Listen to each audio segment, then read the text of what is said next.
So it's 8 o'clock. It's, gosh, are we week 6, 7 or 8 for some of us? Is that right? Week 6 for some people of isolation. Week 7. Hi, Tanvi. Week 7 for Sam, week 8 for some, I know. Gosh, it feels like it's been a long time. So as you all know, COVID-19 has had a profound effect on all of our lives, personal and working as well. Here at Action Duchenne, we've been trying really hard to keep our finger on the pulse, to work out how best we as a charity can continue to support our families in a way that is effective and that we're reaching as many people as we can. As many of you know, we just came off the back of a fantastic set of Science on Tour sessions, which is where we came out across the country to meet many, many of you. And that's where we do our wonderful work and we chat to people face to face.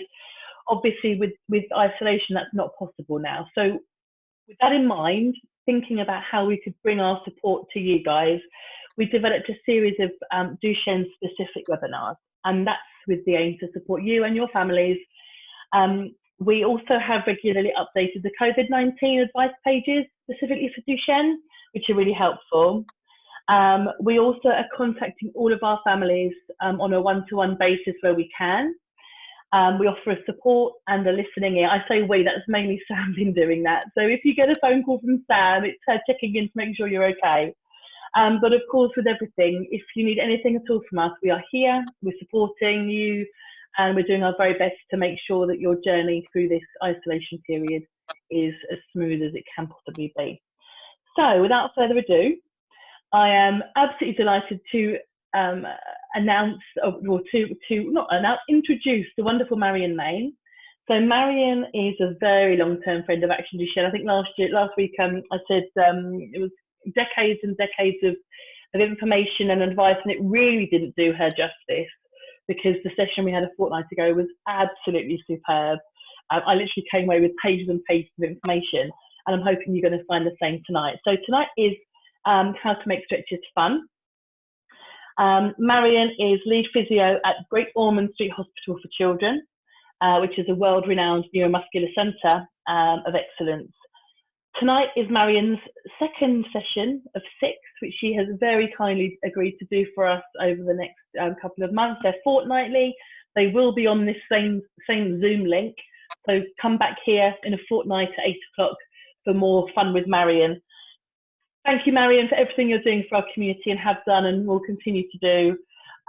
Marion will be covering a topic, pausing for questions, and then covering another topic, I guess, Marion. So we'll literally just let those questions come free as much as you want to kind of ask, Marion. The questions come in the chat box, if that's okay, then Sam and I can pose the questions to Marion. No questions are silly, all questions are brilliant. Ask anything you want. And just thank you, Marion, and over to you. Hi, good evening to everybody in lockdown land. I'm going to see if I can get myself on big because at the moment I'm just in the corner of a screen. There we go. Okay, so hello from lockdown land. I'm this week in my daughter's bedroom, would you believe? And the reason I'm doing that is I want to be able to show you better what we're going to be doing with stretchers. Now, the first thing I have to say about stretchers is there is a lot of debate about whether we should be doing them at all. Are stretchers a waste of time? If you were to say stretchers on their own, yes. Stretchers on their own without exercise, without positioning, without thinking what we want to achieve, stretchers probably are a waste of time if you do up, down, up, down, up, down, then the other finger, up, down, and that's it. That's your stretchers for the day or sometimes even the week. And we can't really expect to gain a lot. On the other hand, I don't want any parent to feel guilty because a day went by when stretchers didn't get done for whatever reason. We have to be sensible about when we can and can't do the stretchers. And if we can't actively stretch, we can't get the child to cooperate with stretching, not all of the boys will be as compliant as others. We have to make them into games. We have to try and get it through position. We have to do it at night in bed when they're asleep. We have to be a little bit devious and a little bit clever. But obviously, if it's fun, if the children are engaged, if they can be part of what's going on, then it's going to be easier. Ultimately, some parents will say, oh, but we stretch and stretch and nothing gets better. We have to work on the basis that not getting better is still better than not getting worse. And that's really important. No change is better than getting worse. So yes, it would be lovely to say we can stretch out every contraction. We can't, but we can try at least to stop joints getting tighter, because in the long run, longer and longer these boys are going to want to use their hands, want to use their arms, feel comfortable at night in bed, in their wheelchair, in life generally. Having the best possible joint range definitely does make the body more comfortable. Same with us. If we've been kneeling, if we've been squashed, if you were to spend a day in a cardboard box and then try and get out, you would also feel very squashed, very tight, very uncomfortable. One of the first things we do in the morning is stretch. All we want to do is stretch that body out, do yoga, do Pilates, do any exercise. Everybody tells you to stretch. It's good for your muscle, it's good for your posture, it's good for everything. Yes, it gets boring. And as I've said, it doesn't work every day for every family. We just have to do the best we can, and that's all anybody can expect you to do. So we have to think, how can we make this into games? How can we make this into activities? How can we make it so that positioning helps? And what I'm going to do is start from the bottom and actually work up, because feet, knees and hips are some of our most important. Now, the thing is, there are several people who will say that hips don't get tight until the children lose ambulation. And that actually, unfortunately, is wrong. The children can have tightness around the hips right from the first time we meet them, 3-4 years old. And the way we find that tightness, and what I have is a bit of equipment here. We'll all have seen one of these recently. I'm sure everybody's had an Amazon box through the door. What we do is we put the child actually hanging over the edge of our beds. We take one leg up towards the chest. And the reason we do that is to flatten the arch in the spine. You can try this yourself. If you bring one knee up towards your nose, your back, the curve of your back will flatten. And you know that, you Pilates and yoga people, that happens all the time. So when you're lying down, one leg up and one leg down. And it's the one leg down where you'll see the tightness that this leg keeps wanting to spring up. You can do it flat so that you're there with one leg up, but the leg sort of gets in the way. It's actually easier to be over the edge. Over the edge of what? You can't put a 12-year-old over the edge of a bed necessarily if the bed's got an end, or it's very difficult to swing round into that position. The settee has ends, whatever. But if you can get a small child on the settee or on the bed and stretch those hips in this position, that is the best start you can do. Everybody should be doing this from early as much as possible. So while everybody teaches new ankle stretches, we need hip stretches as well. How do we stop them being boring? Okay, so this is the leg I want to stretch. One of the things we always say is that stretches should be active. That is, the child should be taking part. They shouldn't be asleep. They shouldn't have their iPad or their phone or their Xbox here. They should actually be working too. And we'll come to that. So the way you work in this stretch is to push down here. Now you could have a balloon under their leg and get them to squash the balloon. If we're scared that that's going to pop, then we could use a whoopee cushion. Or you could stick your hand there, or a squeezy toy to get a noise out of it. Or you can get them to push down at this level. You have to make sure they're pushing from the leg and not from the foot, not just pointing their toes down. And we say one of the best ways to do that is to have the cat or the dog, little brother, little sister under there and squash them down. And that is a very effective way of getting the squash to stretch this hip out.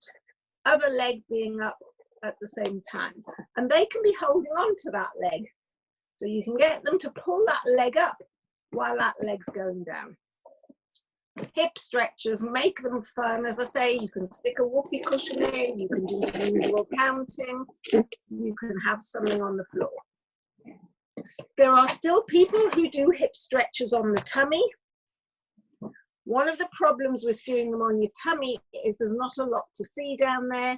Not all the boys like being on their tummy, and it's much easier not to be part of what's going on if you're pulling the leg up backwards, because it's much harder, as we know, to lift your leg up in the air than it is to squash it down to the floor. And also you don't get that nice feeling of squashing the cat or squashing the brother when you're trying to squash up in the air.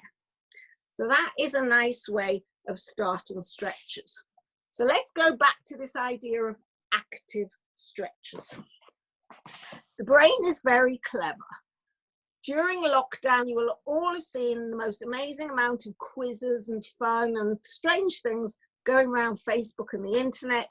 And one of them is to circle your foot round in a clockwise direction. So you're going around that way, and then draw the letter 6 at the same time and try and keep your foot going clockwise while you're doing your hand in the opposite direction. It's very difficult to do.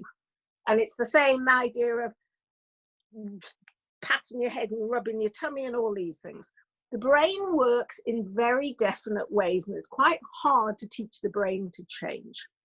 Some of them are clever and we understand why. Some of them are not quite as obvious. But one of the clever ones that the brain knows is that if I'm trying to push my arm out, I can't be pulling my arm in at the same time. It just doesn't work. If I'm telling my brain push, it wouldn't help if my brain was trying to do the opposite movement. So the brain knows that when I say push, it helps me push. And that's the same with stretches.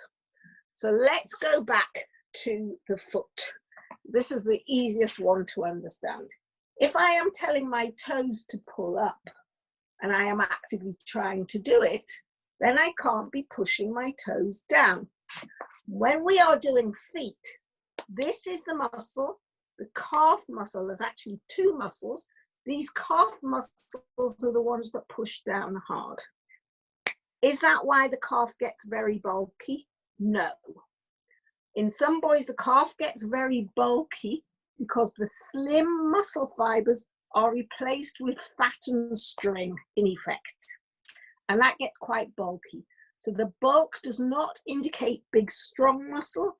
It actually indicates weaker muscle. But that's besides the point. There are two muscles in the calf. Both of them push down in a different way, and I'll explain that in a minute as well. Both of them push down, but if I am telling my foot to pull up, if I am pushing down, you can see my muscle working quite hard there, really pushing down. But if I'm pulling my foot up, that all relaxes because these muscles are working. These have to relax to allow me to do the opposite movement. So if I am pulling my foot up, not only does this muscle relax, but it means I get a better stretch, better range of movement. So active stretches work more effectively. If the boys are helping, you get a better stretch. If they're pulling their toes up, they can't be pushing them down and working the muscles we don't want them to work. And the third thing is, if I am trying to stretch up, then I am working these muscles at the front of the foot that don't get as much work as the ones at the back. There's lots of reasons for that, and we'll go into that when we do hamstrings, or not do hamstrings, as most of you know. So how do we make this one more interesting? Pulling that foot up, getting them to actively pull. Well, there's always the bribery, or there's always the threats. And the best threat we ever have for the boys is pull your toes up or we paint your toenails pink. which one has to say, some of them may want their toenails painted pink. Many of them don't. I painted my son's toenails pink at his own request one day, and then forgot and did his swimming lesson. So that was the end of pink toenails. But we don't know. I have seen boys with all sorts of paint on their toenails. And with lockdown, I would imagine there's paint everywhere around the house at the moment. So that may not be a good enough threat. We can put coins. It may be easier to use your leftover euros from Spain. Put coins in there and get them to try and reach. Cotton buds. I'm not sure I would use chocolate buttons, but chocolate coins may be an alternative. Chocolate buttons, you may have to give your feet a good wash first. Put finger puppets on there, put anything on there that they have to try and reach them off. Another way to encourage foot up is to play games where you have to lift things with your toes and then move them. You can use cotton wool balls. You can use marbles, anything where you're picking things up with your toes. You pick things up with your toes. You're using all your little foot muscles. You've got to pick them up with your toes and then put them down. Now you can combine two lovely things of foot up. You can do it in sitting, and then you're working this muscle really nicely, your quadriceps, to keep your knee up and do this sort of thing. You can even do it in standing, and that's quite a nice one for quadriceps as well. So while we're doing our stretches, we're getting our exercises in as well. If we don't want to do stretches, or if we want to enhance the stretches with positioning, then we can do positioning in two other ways. We can do positioning with one of these, a night splint, or one of these. Oh, if I can get it to work, which I might not be able to because it's a bit, that's it. Some of you may know what these are. These are CCDs, and we'll talk about those in a minute, but we'll also talk about those in splints. So we can position, or we can do the standing stretch. I'm just going to disappear for a minute. And the standing stretch is when you're standing with your foot on a wedge or on a book. Now for the standing stretch, you may want to be against something, so that, because if you just poke your bottom out or bend your knees, you'll take the stretch off. So ideally you're standing straight, bottom tucked in, knees not bent, heels down, feet up on a book. We have always said that is the best use in the world for Harry Potter. So if you have a set of Harry Potter books, you will have a very useful piece of equipment, whether you read them or not. And the reason they are so incredibly useful is two things. Firstly, for doing this standing, because you have, the first one is about that thick and the last one is about that thick. You've got very big feet, you need one of the later books. If you've got little feet, you need one of the earlier books. Stand up, heels on the floor, toes up on the book, play your Xbox, be on your iPad, watch the TV, eat your lunch, whatever you want to do with that stretch. Nice way of getting prolonged stretch over a period of time. There is some active work going on. Bottom tucked in helps your bottom muscles. Tummy tucked in helps your tummy muscles. Leaning back helps your shoulder muscles, so it's all nice for your posture. So there's lots of things you can get to do all in one go. There are wedges you can buy on Amazon and other places that you can angle. So there are wedges around, usually plastic. It's flat and then it comes up and it has a hinge. And what it basically does is it goes to that angle. You can stand and put your feet on that if you're not into Harry Potter. What we don't particularly find useful is the idea of standing hanging down, so that you're standing on a step with your feet hanging down over the edge. Now I have a step, I don't have it here, an exercise step, but when you go to the gym, most people are standing on the step with their feet hanging down. We don't like that one as much because one of the things that happens when you stretch that way is you end up stretching this part of the arch of your foot as much as you stretch the tendon at the back. It's the tendon at the back you want, it's not the arch. And if you're going to constantly stretch that arch, you can end up with painful arches. But if your arch is very big and you want to stretch the arch, and that happens in a few of the boys, that very high arch under the foot is called pes cavus, which basically means a cave-shaped foot. Then you can do stretches for that as well. And we use the Coca-Cola bottle method.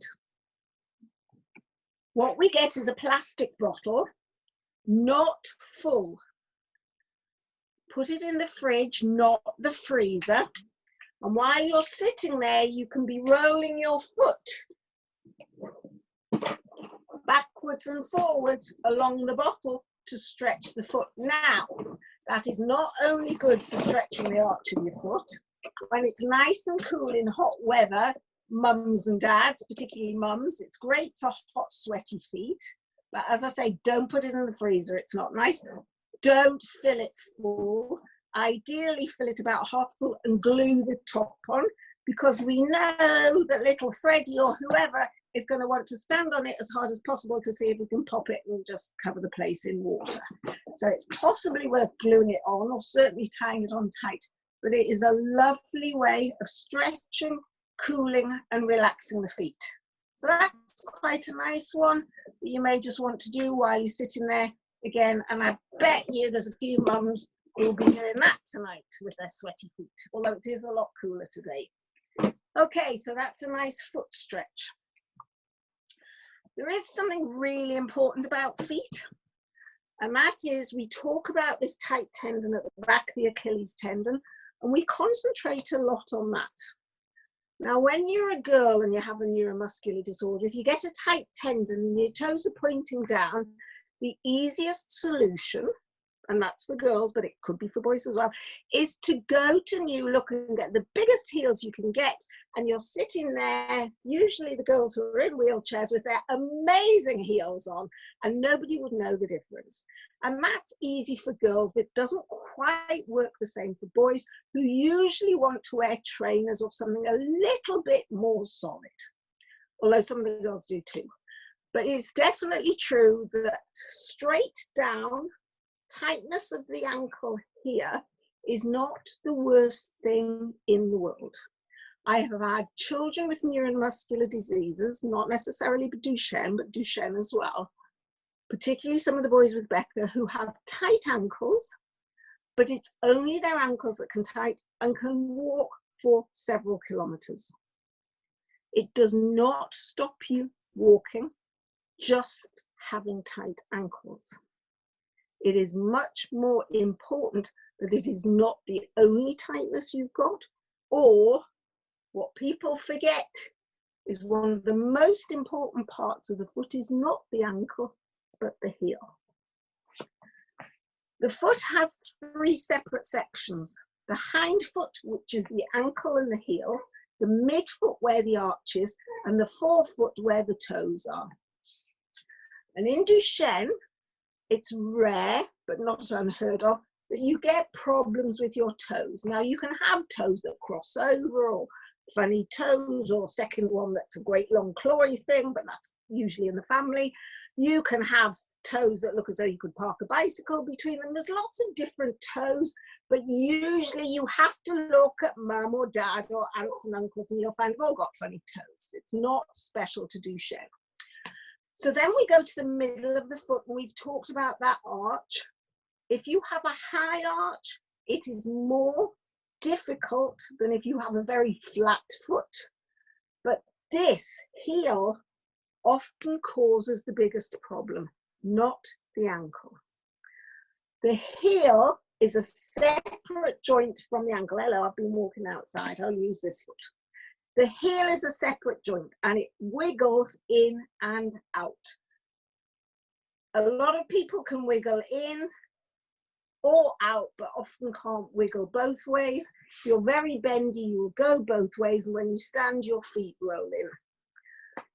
But the normal situation is that you have a very big tendon on the front of your foot here. When you pull up, you can see it. Pull your foot up and you will see this really big tendon sticking out.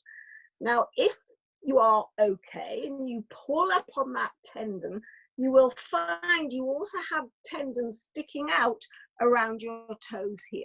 So you can see that the tendons of your toes will stick out as well, and everything is pulling your foot up together.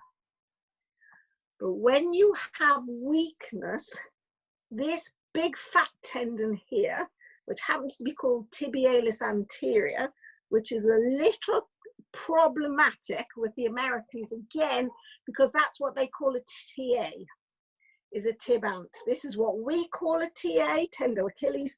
The Americans have to be different. It must be something to do with Donald Trump. This is tibialis anterior. We tend to call it tibant. When you have weakness in the foot, tibant works really hard. Your other muscles are weaker, and what then happens is your foot pulls inwards, and you are walking more on this part of your foot than on your heel and your foot there. And it shows up. If we paint feet, you can see much more paint here than the normal footprint. And that position of the heel can cause more difficulty with boys when they're getting a bit older and finding the work of walking harder. That twist of the heel becomes more important than the tightness of the ankle, or at least the two are equally important, not just the ankle. And it is really important when we are doing work with our foot that we learn not to twist in when we're trying to pull our foot up.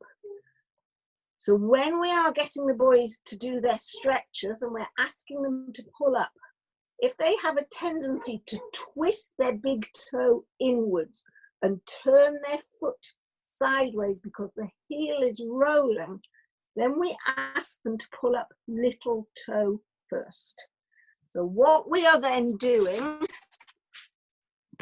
is saying, if I can get the picture right, instead of pulling like that, we want you to pull straight, and we encourage it with little toe first.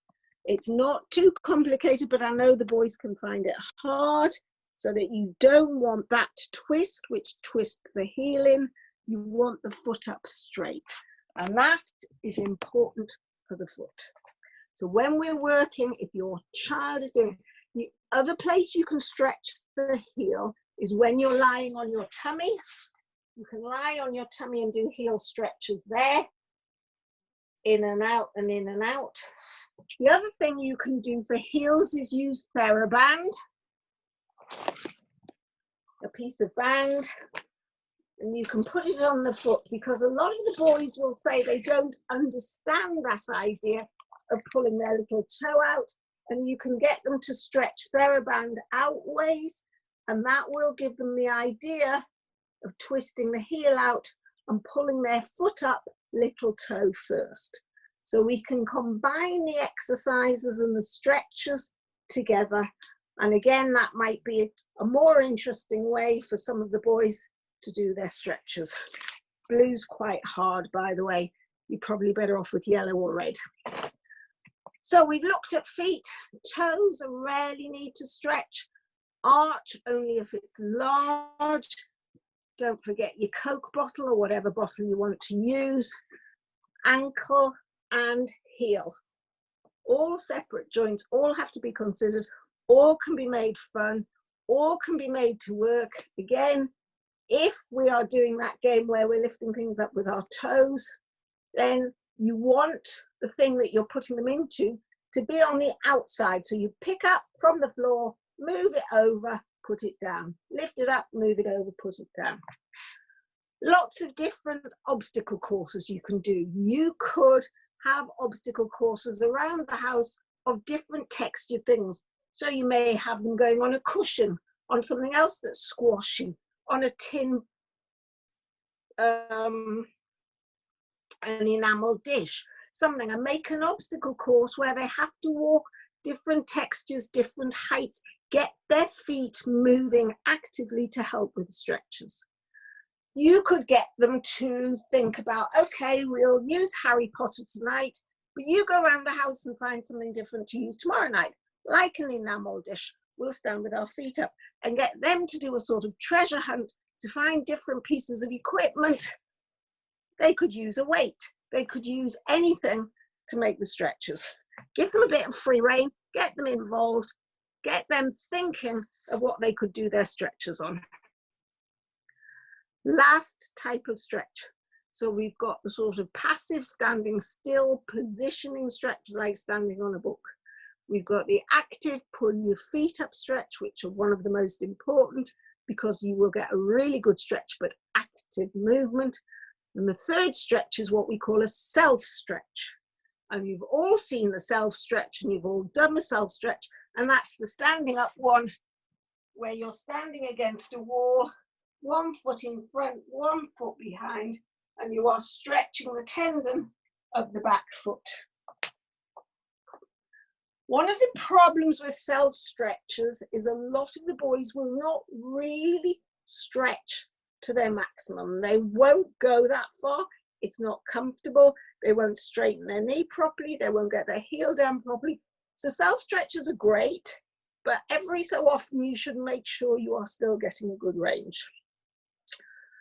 We can do self stretches as much as we want, but we have a good way of doing self stretches if the boys admit to doing their 2 minutes of teeth cleaning every day. Well, then you can do 2 minutes of self stretches, hand beside the basin, legs stretched out behind, toothbrush in hand, 2 minutes, and you've got a 2 minute stretch twice a day, right at night, left in the morning. What's to forget?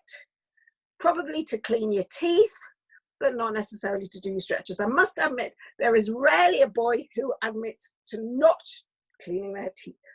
And if you live in Estonia, apparently they're told to clean them for 3 minutes. So I'm not sure if there is something wrong with the teeth in Estonia or whether they've just got nothing else to do with their time. But you want to clean your teeth for 3 minutes, you know where to go. Fine, we have got through feet. Any questions at that point? We haven't so far, Marion. Does anybody else, anyone have any questions? Ah, here we go. We've got a question. Firstly, before I ask the question as well, there is someone who is not muted and we keep hearing a little bit of intermittent noise. We've tried to mute everybody from here, but there is one person that isn't, and it's just a little bit distracting. So if you would be so kind as to just check that you're all muted, I'd be so grateful. Thank you. So from Eva, should the boys keep the stretch for some time when they actively stretch, or is it in and then out of stretch? Thanks, okay, Eva. now one of the, I know, I perfectly understand what you're saying. How long do we basically stretch for? So what you want them to do is pull up and ideally then hold the pull. And we do that for knees and for hips. And the reason we do that is for muscle control. So that you can get the stretch and you can stretch your muscle beautifully just by going up and then relaxing. But if you pull it up, the muscles that are working, your dorsiflexors, the muscles at your front of your foot, you're getting more control of those muscles. If you just pull up and relax, they won't get the same level of exercise, the same level of control. And the longer you can actively hold this muscle working, the better the relaxation you'll get from the muscle at the back. So we usually say count to 10 slowly and then let it down slowly.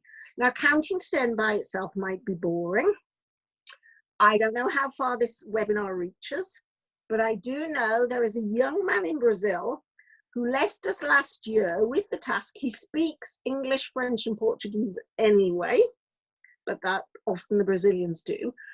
So he spoke 3 languages anyway, and he was being very clever and showing me that he could count to 10 in all 3 languages. So he's then gone home with a task of learning next time he comes 30 different languages to count to 10 in. Just to count to 10. I'm not expecting them to be fluent, just to count to 10. But I did say if they were not the same sort of script as English, French, and Portuguese, like Chinese or one of the Indian languages or Arabic, he had to learn to write 1 to 10 as well. So that is a task he actually took to heart and said he was going to do. Maybe that's why we haven't seen him for a while. He's still learning 30 languages. But ideally, you should count to 10 while you're holding relatively slowly and let go. And I would rather you had 5 counting to 10. So 5, 1, 2, 3, 4, cease, set, wheat, nerf, whatever dies is in German, and counted slowly than did 1, 2, 3, 4, and did more of them. Because if you hold that, you are getting a more effective stretch, a more effective muscle pull at the front. You're getting breath control, so you're getting a breathing exercise as well, and you're getting more muscle control. So I hope that answers the question. Then we do about, depending on the age of the child and the compliance, we would do 5 times 5 of each foot. So we're not talking about an awful lot of time. Thanks, Marion. I've got a question here as well. So Tamsin's asked, so you talked about active stretching, where ideally the boys should participate. So her 4-year-old, so she's invested in a massage table. They put the telly on for the 30 minutes duration for the daily stretches. Her question is that he's just laying there really in the various positions, watching the TV and not really participating. She's asking really, have they adopted the wrong approach? Basically, one has to say the person who gets the most out of passive stretching is mummy or daddy who's doing the stretches, because they're getting a lot of work up, down, in, out, whatever, push, pull, and the child is passively watching television and not actually getting anything that's going to have what we call carryover. One of the reasons that stretchers, and you can read all the literature you like on stretchers, I've been on internet groups discussing this, one of the reasons that people are so dismissive of stretchers, not only in muscular dystrophies, but in cerebral palsy and many other conditions as well, is that because passive stretching does not last as well as active stretching. So that by passive stretching, you are getting the range of movement, but you are not teaching the muscle to control that range. You are merely stretching the muscle, and it doesn't have any lasting effect on the muscle. It stretches it, admittedly, but if the boy is not actively really relaxing by doing the opposite movement, you never get as good a stretch. You know, Marion, I think that's a very common thing in the Duchenne community that I've come across many, many times is, you know, kind of community physiotherapists giving the saying to do the stretch and not actually kind of backing that up with what kind of stretch it should be. So that, thank you. Does that answer your question, Tambi? So we have looked at the 3 different types of stretches: passive stretch, which is like just standing on the book; active stretch, which is when they're doing the movement; and self stretch, which is when the boys put themselves in the same position to do the stretch. All of them have some value, but the one that will produce the best effect is the active stretch.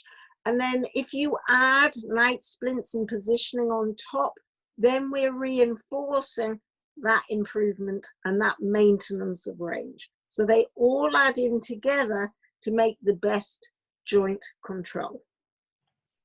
Thank you. Not everybody can do all. It's not that you're going to get points for doing more and points taken away for doing less. You have to do what works for your family, but the more we can do, hopefully the better it can be. One other thing we have to think about, and I know there's several families out there thinking about this: what do you do with the joint that bends too much? The hypermobile joint.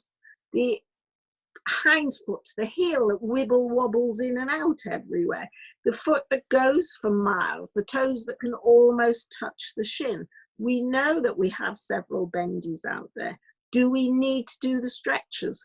If you are bendy, if your joints go much further than the normal, then no, you don't need to do the stretches, but you do need to do the active control work. That is still important because you still need muscles to be able to work actively in those good ranges like toes up, heels out. Now, what is hypermobile? A lot of parents are told your child is hypermobile. What does it mean? And when I ask parents, have they had it explained what hypermobility means, and this is relevant to all joints, they say, yes, it's bendy. But that's not telling you what hypermobile actually means. So let's have a little think about what hypermobile is, because I think this is useful for a lot of parents. Hypermobility is when your joints move too much. If you are one of those people that can get your thumb down on your forearm, and I can't, but there are a lot of people who can, then you are quite hypermobile. Yeah, I can see you trying there. Hypermobile. If your elbows, when you straighten them, seem to go, you know, you can point back behind you. Your knees turn backwards. Your feet are grossly flat like a pair of pancakes. These are all signs of hypermobility. The kids that can get their fingers into strange positions, bend their thumbs right round, and, you know, the people who can scratch their own left boob from their right armpit and that sort of thing. That is hypermobility, but what is it?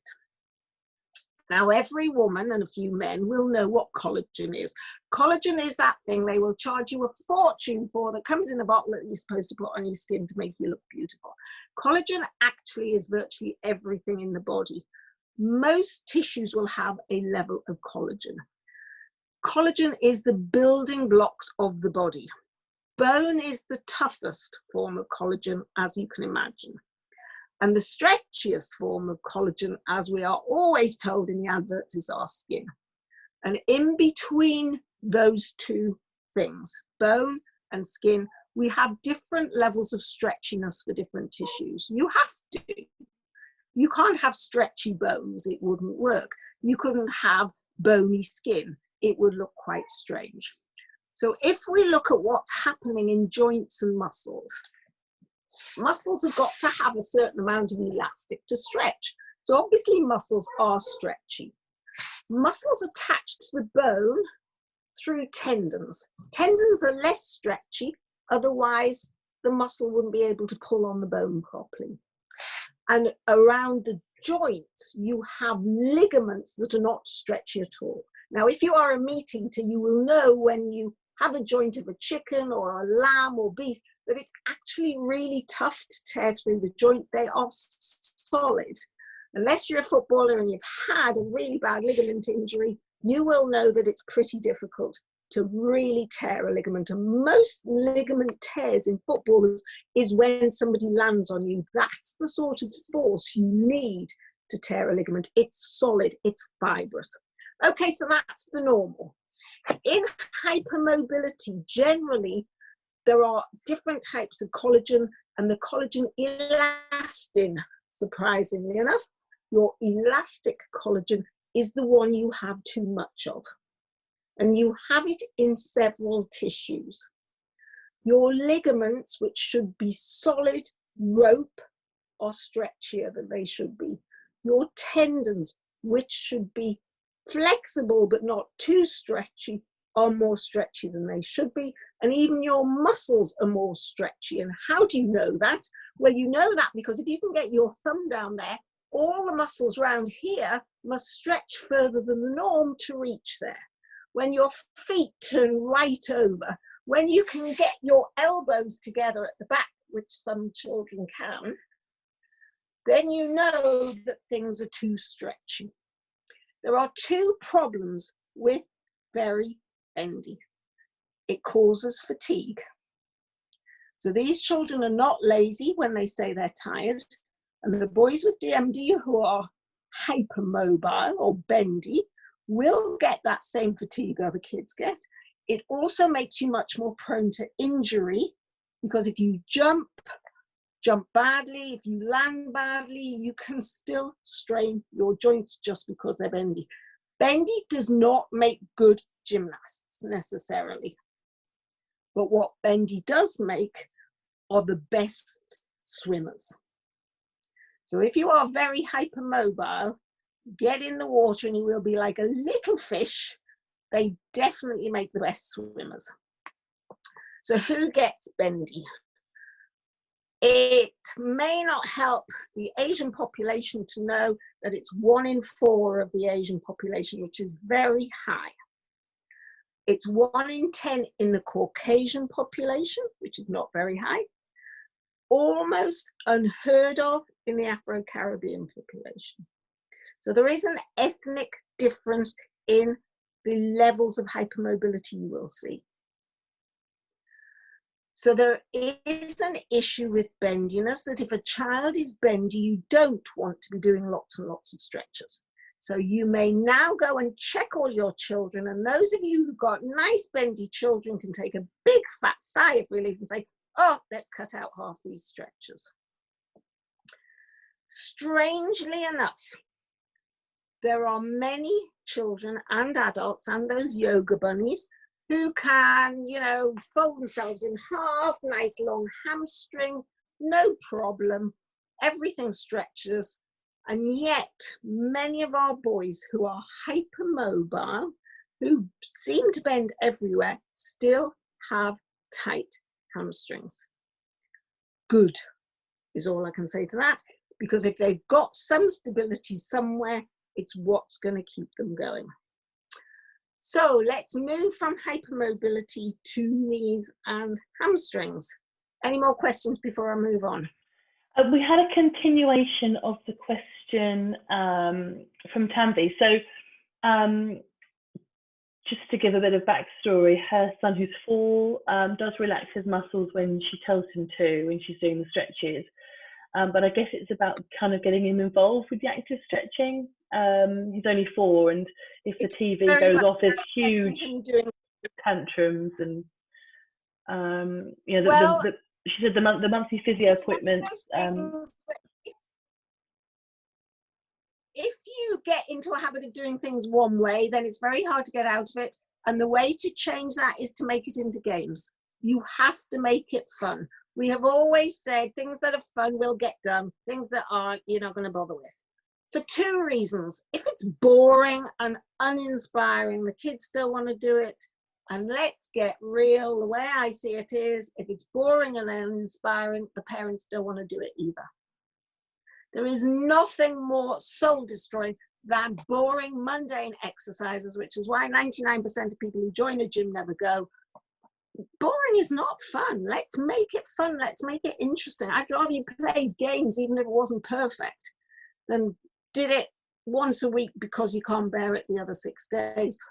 Or you go to the physio and you do it for a week at best, and then, you know, the next time you do it is the week before you're going to see the physio again.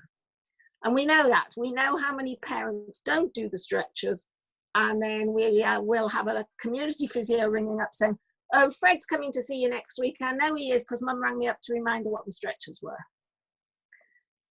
Nobody's going to do something if it doesn't mean, you know, I don't blame anybody for doing boring, for not doing boring.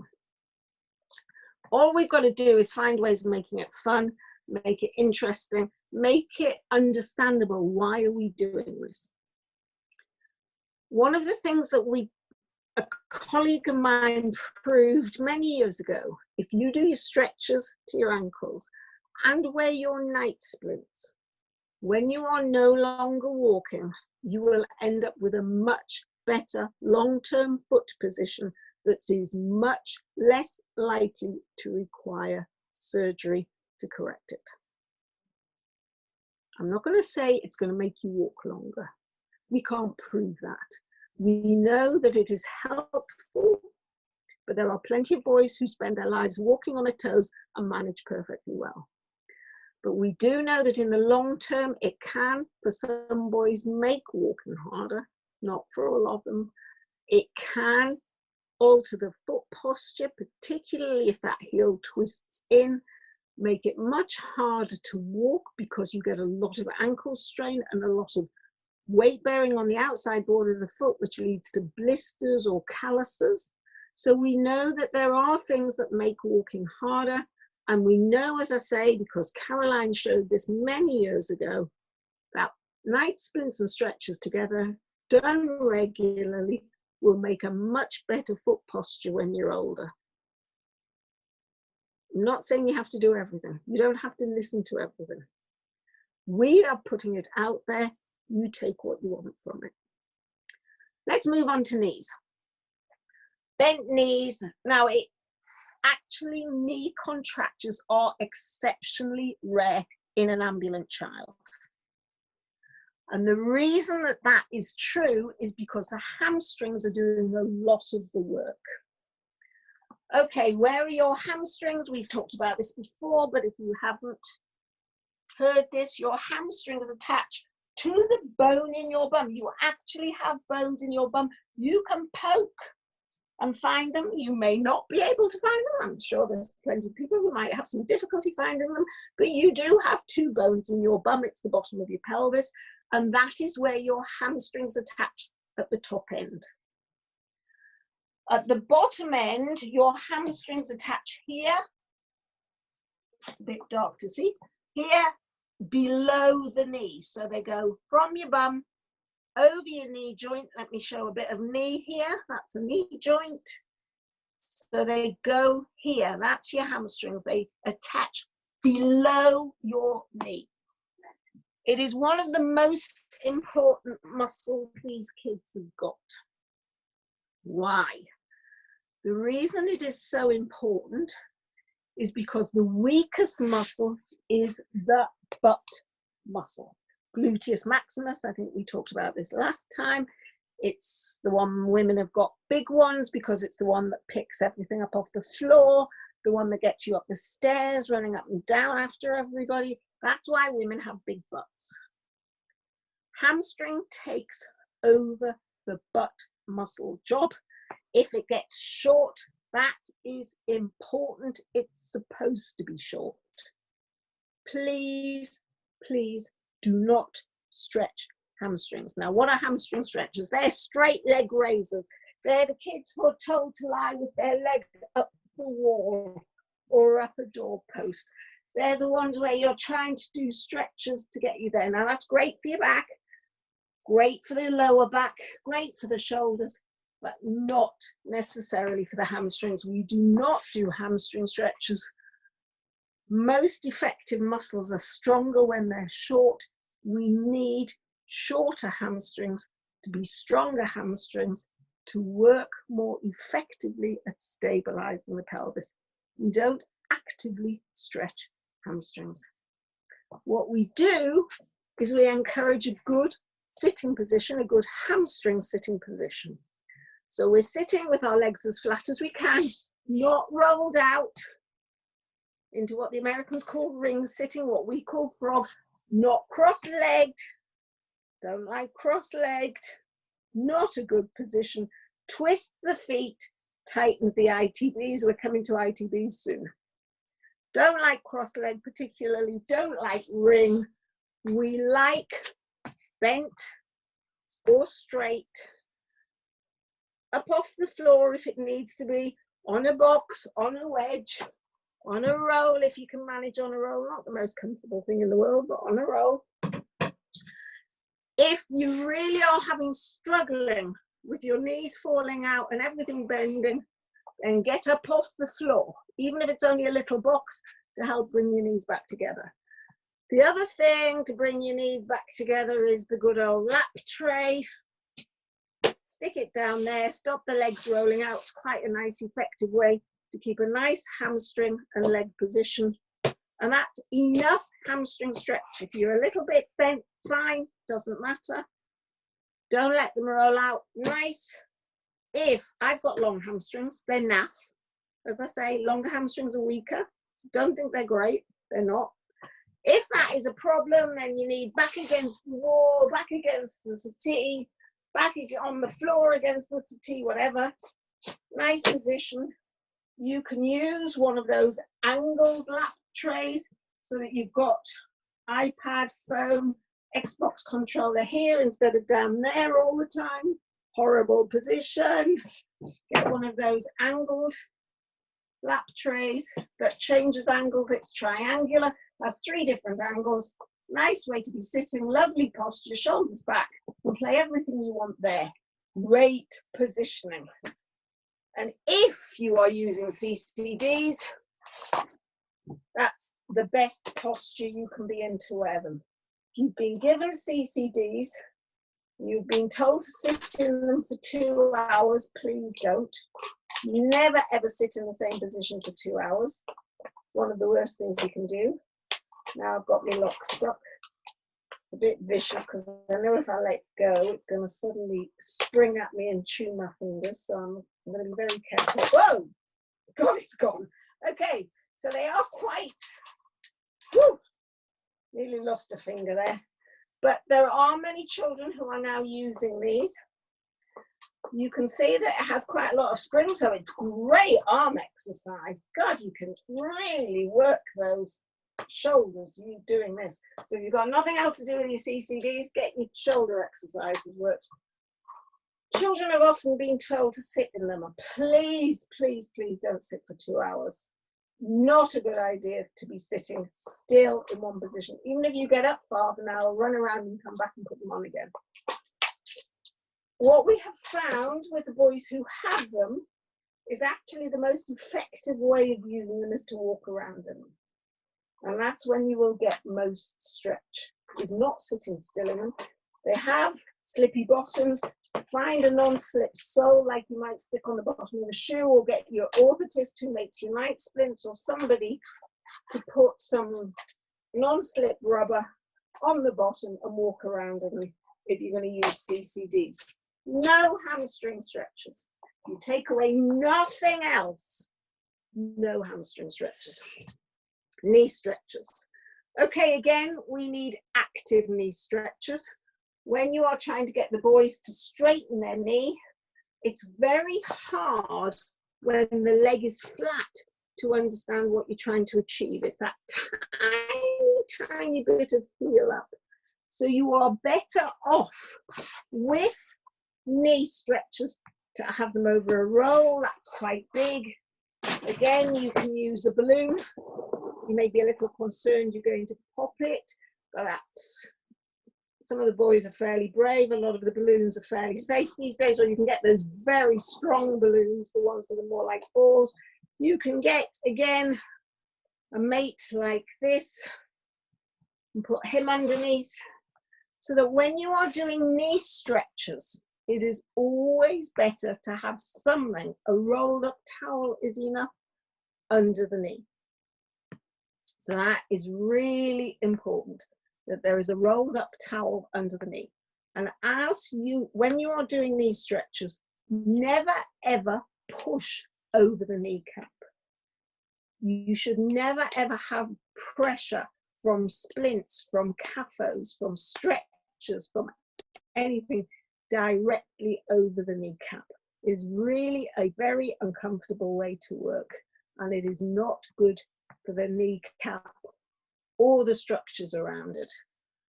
When you are doing knee stretches, hand above the knee to stabilize, and the hand that's doing the work is the one that's under the ankle. Now you have a choice. You can do knee stretches just there, or you can combine the foot and the knee together. And the beauty of combining the foot and the knee together actively is you are hitting both the calf muscles. You have one calf muscle that starts just below your knee and finishes at your heel, and one gastrocnemius that goes above the knee and finishes at the heel. So if you do foot and knee together, you will get gastrocnemius. If you just do the knee, you will get a bit of hamstring and a bit of gastrocnemius and soleus, but you will not get the same stretch. You know that, you can do that yourself. And the difference between stretching your knee And stretching your knee with a foot stretch is quite dramatic. So you can do both together. If the boys complain that that hurts too much, take off the foot stretch and concentrate on active knee stretches. Now you are trying to activate this muscle at the front, quadriceps. Like the butt muscle, it is weaker in Duchenne. So it may not be possible to get the leg completely straight. Does that make it a waste of time if they can't lift the foot right up?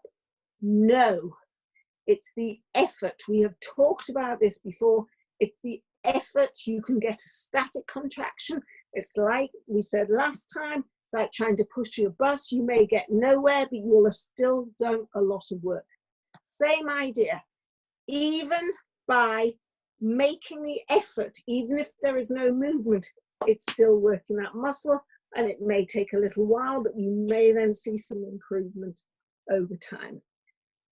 Knees, as I say, it's very rare to get tight knees until you're older, possibly struggling with walking or not walking at all.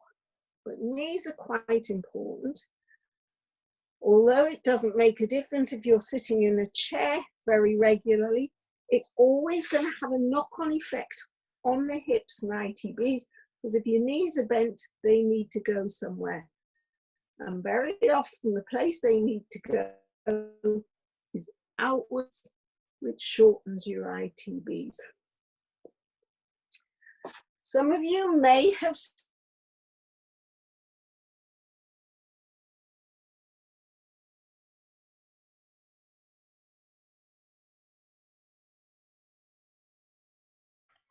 Oh, have we lost Marion? And apologies for my background noise. We've got Trolls the World Tour going on in the background. So sorry if you can all hear the tail end of that and multiple children shouting at me. Marion, we'll just wait for her to try and come back.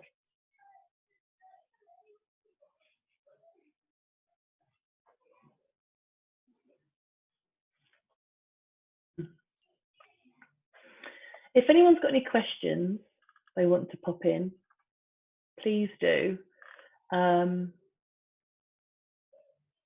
the chat box.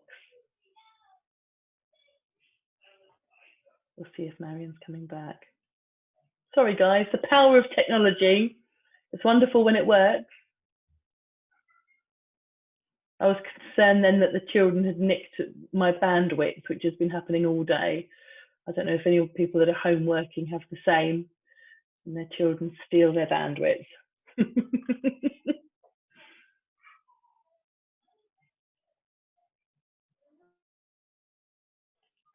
Oh, and Marion's back. There we go. Lovely to see you back, Marion. Thank you. Yeah, I realised we've got lost. Okay, so we were talking about, where have I gone? Here we go. We were talking about this stretch here. Not a useful stretch. If you're doing it, that's another one you can cross off the list, one less you have to do. Really is not, I'm not 100% sure why it was ever included in the book on stretches in Duchenne. Really not necessary. This is not. The front, this big one, rectus femoris and psoas, gets tight, but not the one on the inside. There is a difference. Dads know the difference. Groin strain is right here towards the middle.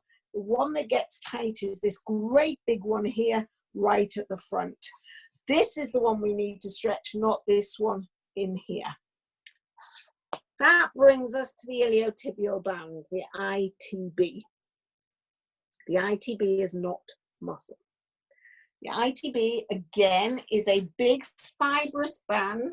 It goes from, if you can find your hip bone on the outside here, it goes from above that hip bone, so above your hip joint, spreads down the side of the leg and comes below the knee to where your tibia, sorry, to where your fibula starts here. Now you find your fibula here, that's your bone on the outside of your leg, and the ITB spreads out just past there. So it goes from your fibula down the outside of your leg up to your hip joint. It is a fibrous band, but 3 muscles feed into it and are anchored by it. And there are 2 more of your gluteal muscles and another muscle that actually stabilizes the hip. Strange name, it's called Tensor fascia lata.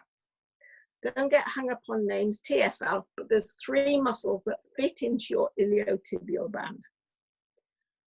What is your iliotibial band there for? In a normal situation, it stabilizes your leg when you are standing on one foot. So if you are standing on one leg, it helps to stabilize that leg while the other leg is hanging up in the air.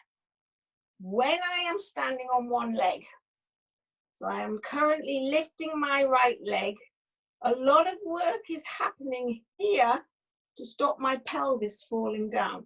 There's no leg. Imagine taking a table leg away, it's going to fall down where you've taken that leg away. Same idea with the body.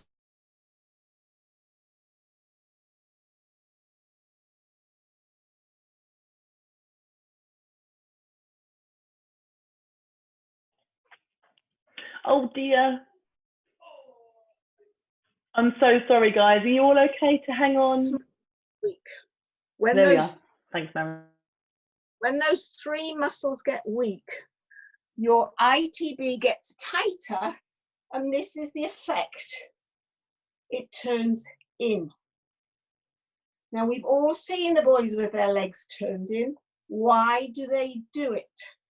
Easy peasy. When I'm standing normally, I've got a lot of swing at my pelvis. I can swing backwards, I can swing sideways, I can do my TikTok bits, whatever. When I'm getting weaker here and my ITBs get tight, I have much less swing, much less sway, much less wobble. And that is why we get tight here to stabilize that pelvis. It makes walking harder because it's harder, so we swing more to walk, but it makes stability, once you've lifted a leg, much greater. So again, tight ITBs are part of the weakening process. There are still physiotherapists who try and stretch the ITBs.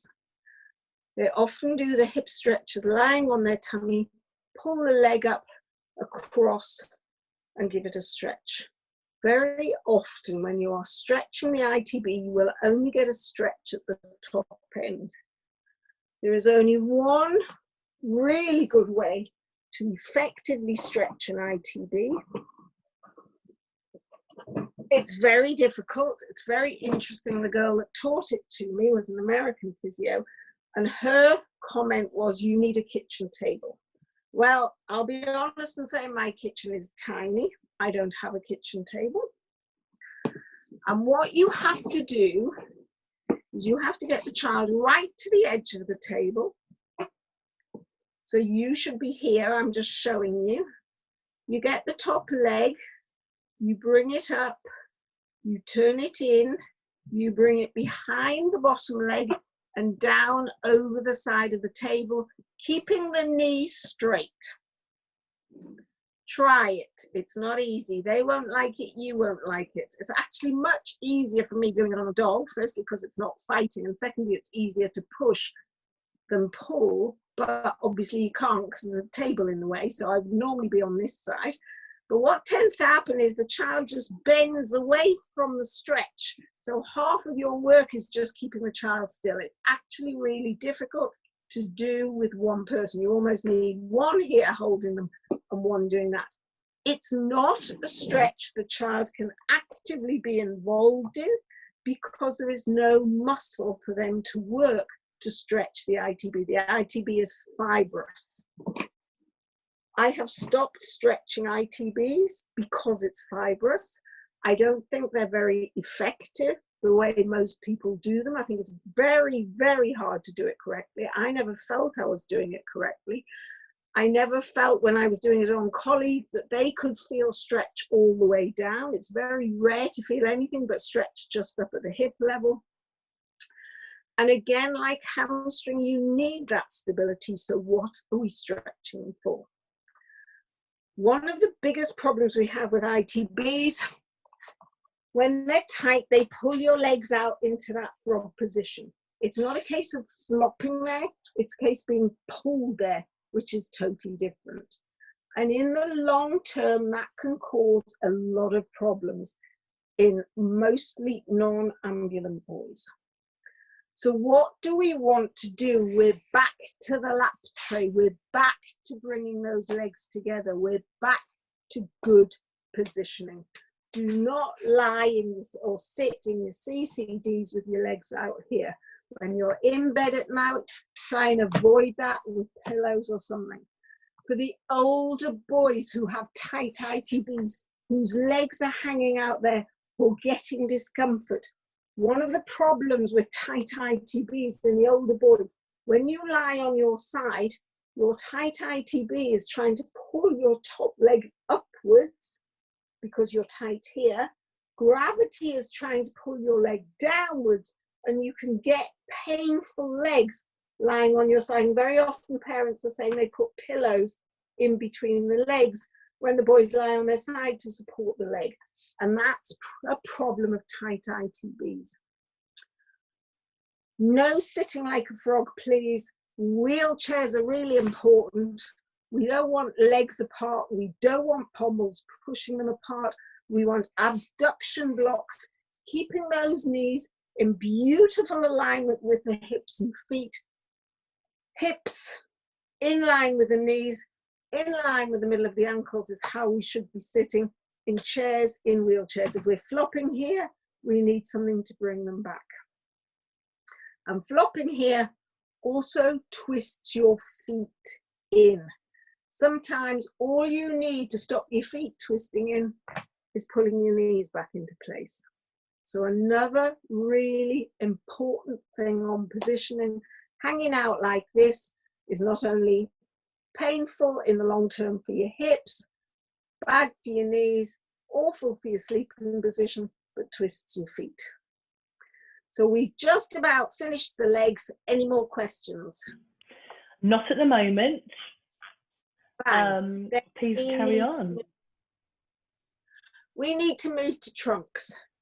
Do we stretch trunks in Duchenne? Usually not. Young boys and even medium-aged boys, these days it is rare to get scoliosis in Duchenne with an ambulant child. It's almost unheard of. And so we don't tend to stretch spines because most spine stretching is done for asymmetry. That doesn't mean to say you can't incorporate it into exercises, make it part of what you're doing, you're playing games.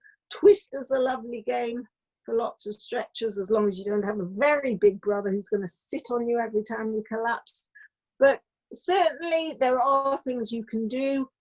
If you have the right size therapy ball, so that you need a relatively small one where the boys can sit on the ball with feet on the floor, you can do lots of nice ball dancing. You may have a peanut instead, where you're getting that trunk moving, work that trunk, good exercise. One of the problems that many of the boys have is they can't lift their head when they're lying down because they never learn to lift their head up to sit up. They tend to roll to the side. They tend then to have a weaker core. So core exercises are nice with stretches, with activity, with games, particularly in lockdown. For those boys who normally swim and can't, for those families who don't have hot tubs or don't have big enough hot tubs that you can really get a swim, we are losing all of that trunk mobility that you would usually get in swimming. So it's worth putting that back to keep that spine more mobile. The beauty of swimming is it's not only about stretching the trunk, stretching the shoulders, but it's also about the movement, the breathing. A lot of nice stretches going on when you're swimming. If you haven't got the right size ball for sitting on, then do some swimming on the ball, do some swimming over your peanut. There's no harm in actually doing a bit of swimming, a bit of stretching, a bit of reaching.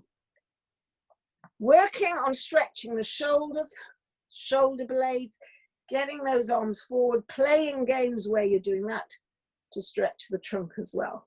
You can stretch the trunk backwards by leaning on your arms, trying to lift your bottom up. It's unlikely that you can actually lift your bottom on your arms, but there's no harm in doing things where you're having to scoot yourself backwards. Ideally, not scoot yourself forward, but certainly scooting yourself backwards is great for your core and your shoulders, and you could be having races across the floor that way as well. So don't forget to keep that trunk mobilized, particularly, as I say, those swimmers who are not currently swimming. Okay. Do shoulders get tight? It's extremely rare in Duchenne to get tight shoulders. It's not unheard of in the non-ambulant boys who are not lifting their arms up. In that respect, I'm sure Marina's mentioned all these things, so I don't need to. But again, stretching them when you're little will always have a nice long-term effect when you're big. Don't forget, a lot of what we're doing now impacts on what you're doing when you're older. It's no good thinking this is all about children. This is all about for life. This is what we do in the pediatric world, is what the boys are left with when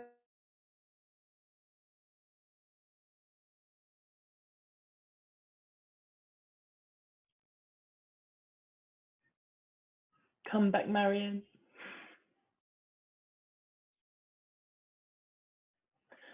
Someone's not muted. It's lovely hearing the comments. I just want to. It's really hard to hear Marion if we've got background noise as well. Let's see if she's coming back. Marion. Like last time, Sam, I'll be getting you to do a song and a dance in a minute. I'm poised and ready for action. Get your bigger lad to come and have a go. Lennon, you're up. You've only got 30 people to watch you. He's now pinned himself against the wall. He's like, Lennon's just made Sam a lovely dinner, everybody. So hats off to this young man, a big brother. So let's hope that Marion comes back. I'm sure she will. Here she comes. Lovely, thank you.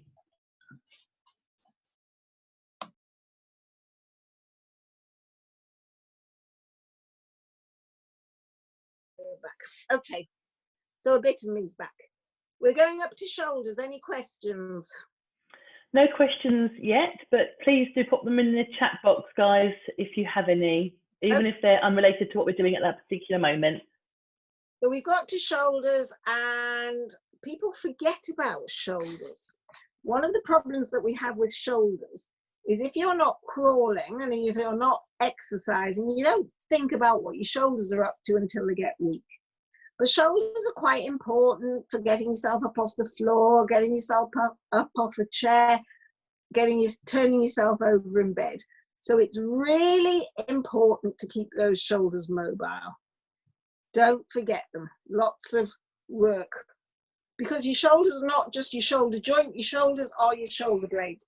So you've got lots of different movements. Your shoulders do up and up to the top. Forwards, backwards, in, out, shake it all about. That's your shoulders. But then your shoulder blades do a whole different set of movements. Up to your ears, down towards your backside, round to the front. And for those hypermobiles, back to the back, and we get children who can virtually touch their shoulder blades together at the back, or those that stick out beautifully like a pair of bookends. And that happens in some children who have weakness around the shoulders. When you lift your arms out, you will see the shoulder blades sticking out. You're not going to cure that. Don't start getting hung up on sticky out shoulder blades. Girls don't like it. It doesn't help with bra straps. Forget it, boys. It's not going to cause a problem unless you want your bra straps adjusted. Doesn't really cause a problem. Do not worry about sticky out shoulder blades. You can't see them. Makes no difference. Elbows. We are down to elbows. Elbows are quite a complicated joint. And the most difficult and one of the most complex movements in the body, people don't even think about it, is turning hand up and down. It is extremely complex. If you've ever seen the elbow joint, it's got two parts. One is this strange little round bit that rolls this way, and one is a strange little hooky bit, your funny bone, that hooks into a joint here. So you've got your hooky bit and your rolly bit, and they're both doing different things. And the rolly bit you can feel does that, and the hooky bit does that. Now, when you bend and straighten your elbow, you're really only using the hooky bit of the joint. You're not using the wiggly bit of the joint. So if you get tight at the elbow, you can stretch it out. If you get stuck at the wiggly bit, hand over, particularly hand over, palm up, that gets tight, you have lost it. It is very complex. You have two bones in your forearm. I know you have two in your leg, but the fibula really doesn't move anywhere. But your arm bones, your radius, which is the one that comes down to your thumb, and your ulna, your radius rolls over your ulna to turn your hand over. That's where this roly-poly bit comes in at your elbow joint up here. So your radius actually rolls over your ulna to do that movement. In between the two bones, there is a piece of fibrous tissue. It's got a strange name. I'm not even going to go there. And that will get tight as well. So it's not only that you have this strange little hammerhead at this end, but you have lots of joints in your wrist. You lose that. It is much too complex to stretch it back, which is why we start the hands palm up, the games hand palm up, the stretching hands palm up from early. It may not be the most important movement in the body. We know that most work is done palms down. When you see a room full of people, which you don't see at the moment, in fact, there is no such thing at the moment as a room full of people, but when you do see a room full of people, you don't see them like this unless you've arrived at a prayer meeting. It is not normal to see people sitting with their hands up like this. Most people will be doing something with their hands in the palm down position. That is the position of strength. Now, what's interesting in Duchenne is that we get tight elbows, but our biceps, this thing that all the men love, this one here that makes them sexy, this one is not actually that strong in Duchenne. They're great at bringing their arm up, but the muscle that they're using is this chunky one here, called brachioradialis. And what brachioradialis does, it doesn't do that. It does that. It's that hand over movement, that really strong movement is what they do. So you will notice when the boys bring their hands up to their mouth, they do that. If you ask them to pull their hand to their mouth, they will end up that way. If you resist that movement, they will twist. They will not come up straight. They will twist. And that's because it's this muscle working, not this sexy one here. So beware. If that gets tight, it is tight, which is why we want that elbow doing lots and lots of nice weight-bearing work. Fingers. Again, it's interesting. Along with hips, fingers can be tight from very young. This is not a problem of playing on your phone and doing lots of things like Xboxes. We have children who crawl on a fist. They don't crawl with their hands open. They crawl with their fingers bent. It's not a nice position to crawl, And that's why some of them don't like to. Now, hypermobile children do not tend to crawl. So if your child does not crawl, they are not abnormal or necessarily developmentally delayed. A third of children never crawl. A lot of those children who never crawl will be hypermobile. It does not mean that every child who bottom shuffles or doesn't crawl has developmental delay. It can be normal. Okay, but we still might have tight long finger flexors from tiny. So we want to do hand activities, hand out. Encourage weight bearing because it's good for the elbows. You can weight bear hands pointing backwards, pointing forwards, pointing outwards. You can play twister. You can do wheelbarrows. You can make handprints. You can make hand-shaped biscuits. You can stick your hands in whatever gunge and gunk you like. It's probably all over the floor at the moment. Anyway, in lockdown, go and put your hands in shaving foam in the mirror. Your father will love it if you squash all his shaving foam all over the mirror and he can't get out to get any more. But there's lots of games you can play that will work on those hands. And the other thing is, if you are doing your self stretches, then you can be doing your finger stretches along with your ankle stretches. Now we have a nice little trick for some of the younger children to start their finger and ankle stretches, and that is get a roll of paper, put it on the wall and draw a bus or a lorry, stick it on the wall and get them to push the broken down bus or lorry. They've got to push it for the count of 5 or 10. Get some old magazines. If they pushed for the count of 10, they can cut 10 people's faces out of the magazine and stick them on the bus. And then we'll end up with a beautiful bus full of people after a week of doing nice lot of stretching, pushing the broken down bus. If it's a lorry, you may want an open back lorry and they can get the Argos catalogue that you're now going to go to Sainsbury's and get while you're queuing up at Sainsbury's, and get them to cut out objects from the Argos catalogue to stick in the back of the lorry. There's all sorts of nice things you can do while doing yourself stretches with your fingers against the wall to push that broken down bus. So you can do fingers and ankles at the same time.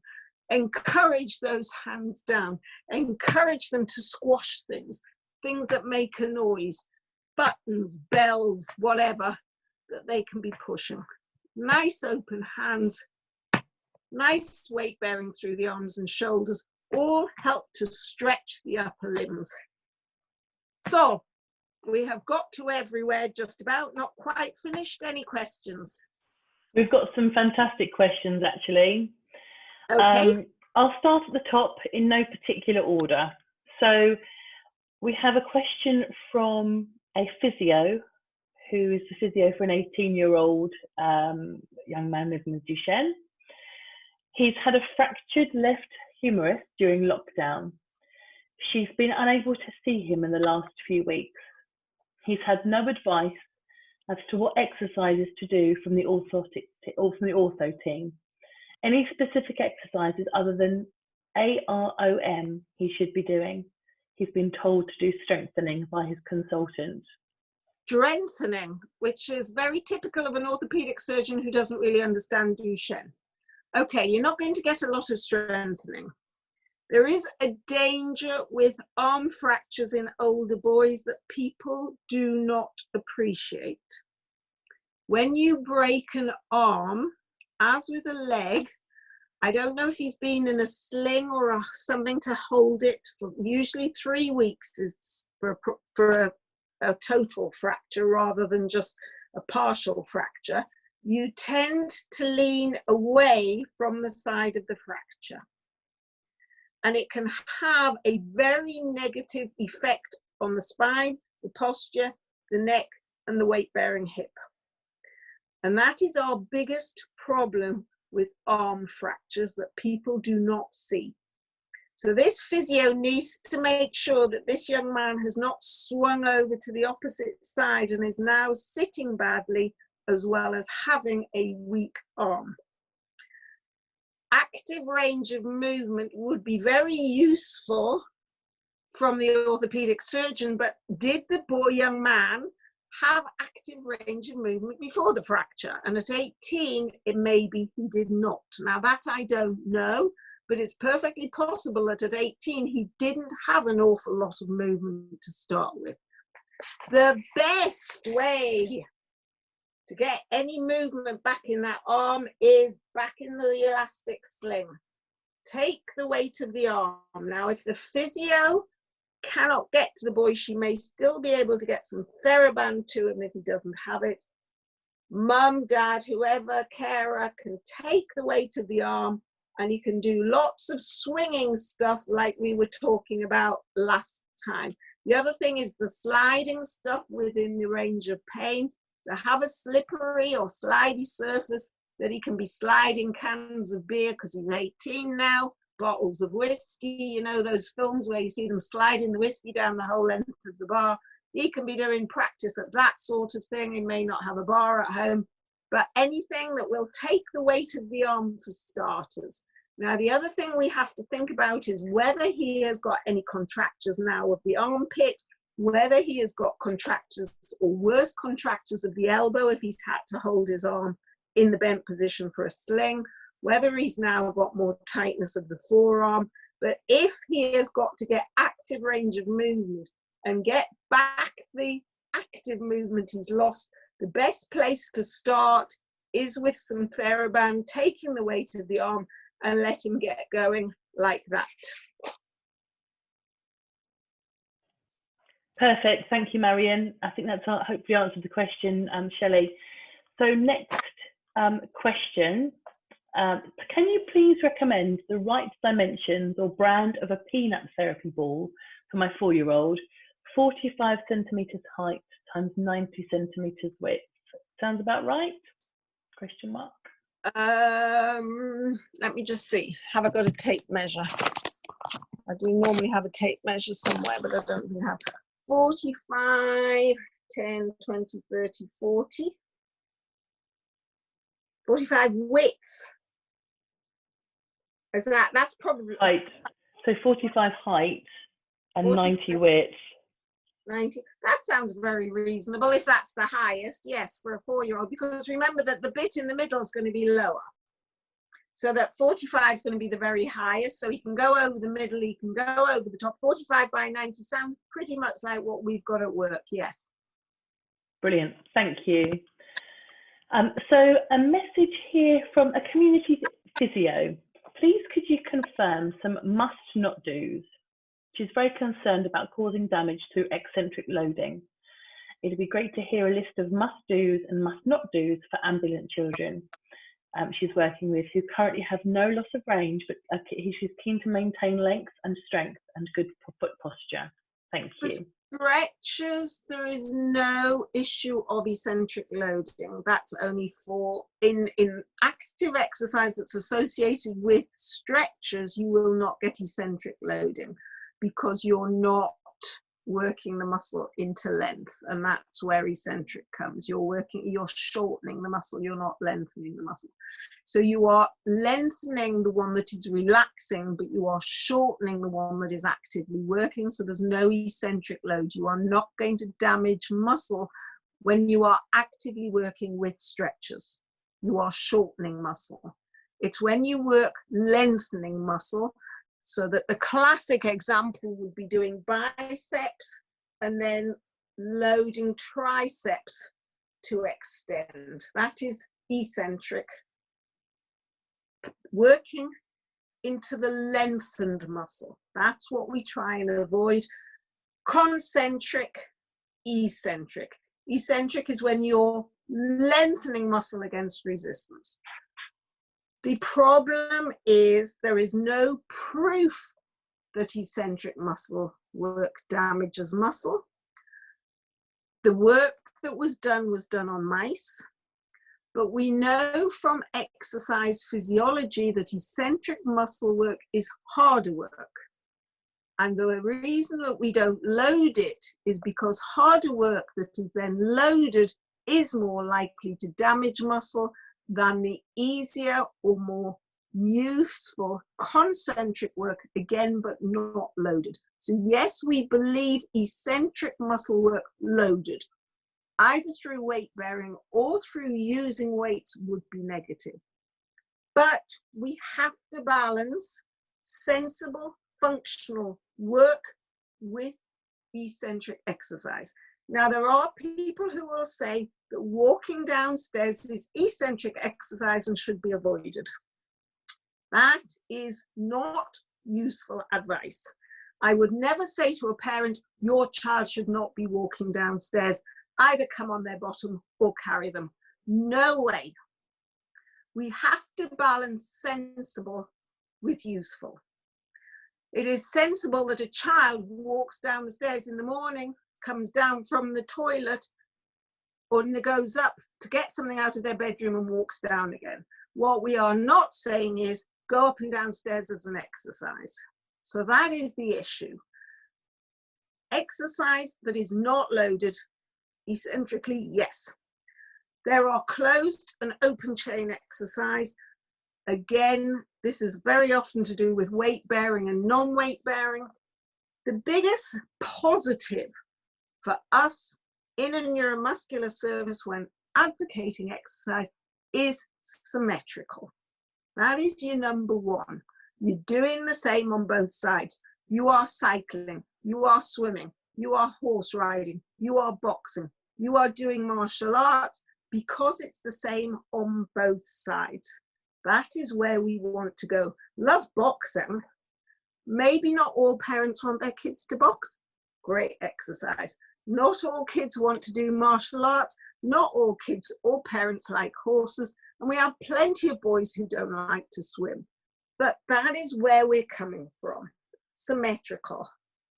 Fun is the next most important thing. Interesting. Achievable.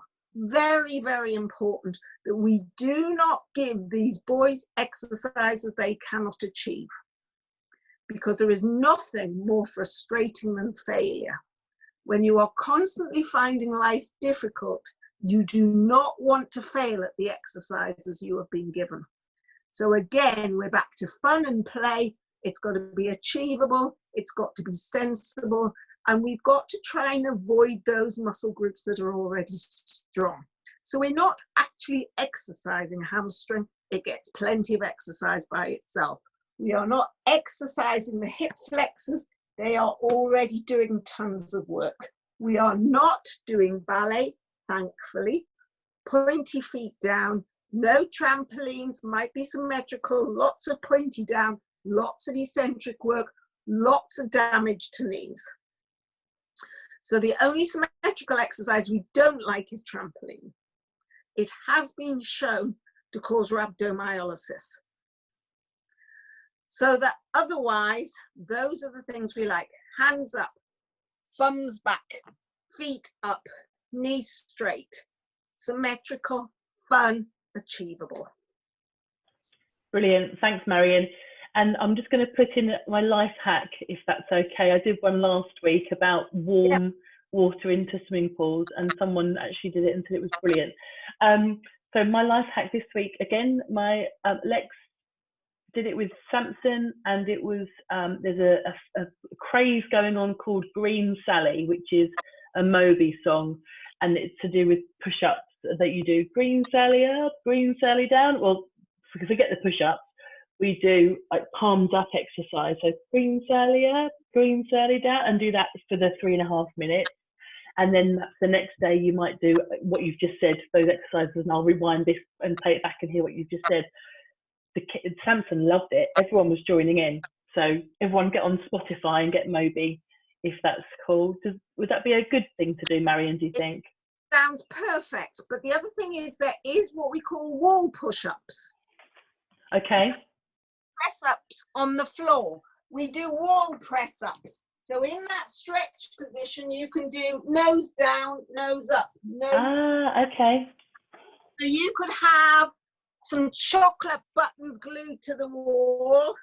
Nose down, nose up, nose down. I think he likes the music on its own. It doesn't need any chocks. you do wall press-ups. You don't have to do press-ups on the floor if they're too hard, but another lovely finger stretch. If you're going to do those press-ups, you may be doing them over a peanut. That's lovely exercise.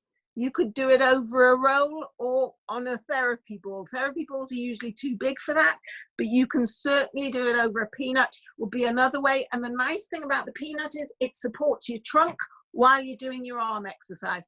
So it's much easier to do press-ups with something supporting your trunk than having to lift the whole of your trunk as well. So another lovely one, wall press-ups or peanut style press-ups you could be doing with that activity.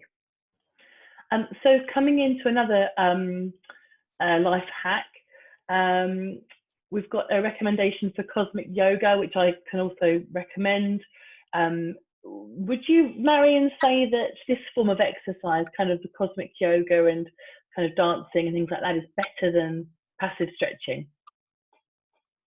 I don't personally know what cosmic yoga is. I know that very normal kids yoga is very hard for Duchenne boys, that a lot of the positions are not really achievable. Downward dog's a brilliant one if they can achieve it. Okay. There are other ones. Downward dog is probably one of the better stretches, but certainly there are, you know, actually when you're talking about downward dog, one of the things is this is the position they tend to use to get up off the floor anyway. So most of them are doing downward dog every time they try and get up off the floor. Some of them may not want to do it, but again, you may find going over the peanut so that they've got something there to support them might be a better way of doing it.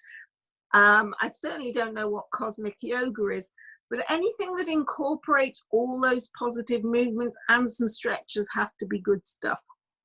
So cosmic yoga, it's a lady who, she's obviously a yogi, but she does a range of different kind of stretches to stories. So the mum here has mentioned Moana, Alice in Wonderland, but there's a whole load of other things that it's set to. So it's moving from the kind of more traditional yoga positions, like, you know, the cat to the dog, etc., but doing it to a story so it's more engaging. Sounds absolutely wonderful. Thumbs up. Thank you. So another question. You can get this lady to a conference.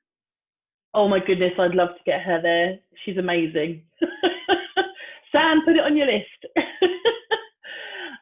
So another really good question from a parent of a 2-year-old.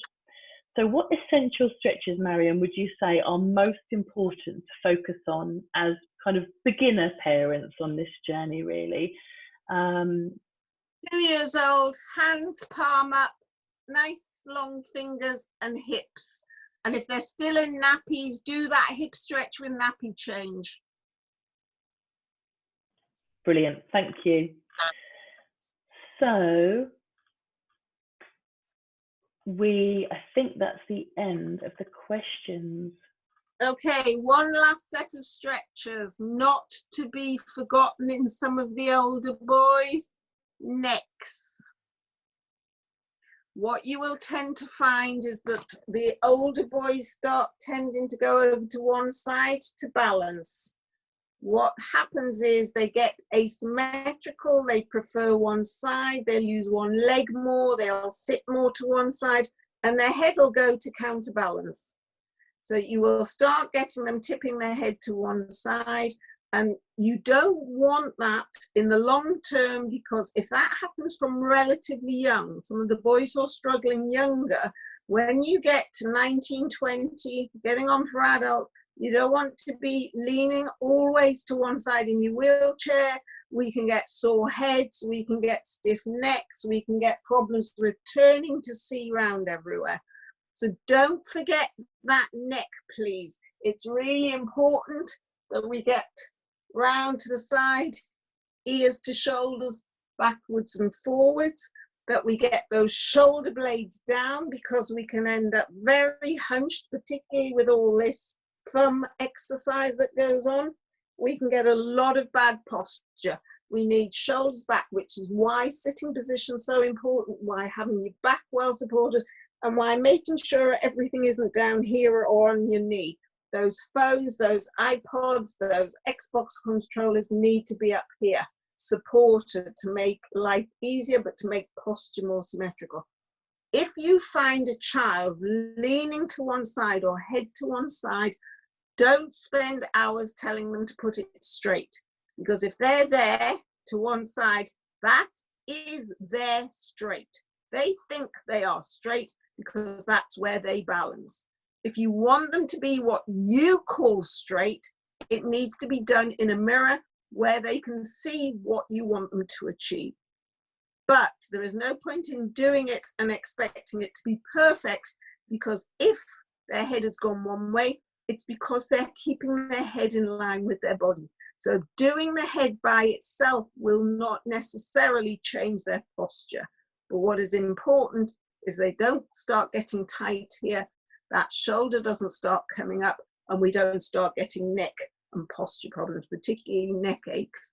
So again, making sure that if we tend to hold our head this way, we can still stretch it that way and get it all the way around. So every so often, it doesn't have to be done as a regular stretch, but every so often we need to make sure, I'm watching you two, need to make We're all sure, having a go now. Me and Sam are like, ooh.